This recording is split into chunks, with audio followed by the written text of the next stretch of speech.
هو انت بتتنك على ايه؟ دي البنت اصلا وافقت ان هي تتجوزك بالعافيه، دي عصر على نفسها ليمونه. ثانيه واحده، هو انا ينفع اقول بالانجليزي عصر على نفسها ليمونه او مغصوبه او بالعافيه؟ شوف الاكسبريشن ده بيقول reluctantly. I reluctantly did what you asked. I reluctantly did what you asked. انا عملت اللي انت قلت عليه بالعافيه وانا مغصوبه يعني. تعالى ناخد مثال تاني. She reluctantly agreed to marry you.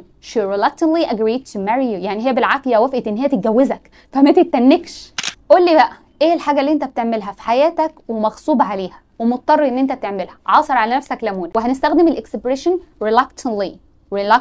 هنحطه في سنتنس وهنحطه في جمله وهتكتبها لي في الكومنت عشان اتاكد ان انت عرفت تستخدمه صح، ولو عندك اي خطا هتلاقينا بنصحح لك الجمله بتاعتك. ولو استفدت وعايز تستفاد اكتر فعندك صفحه اليوتيوب هتروح تتعلم فيها من غير ما تدفع ولا مليم.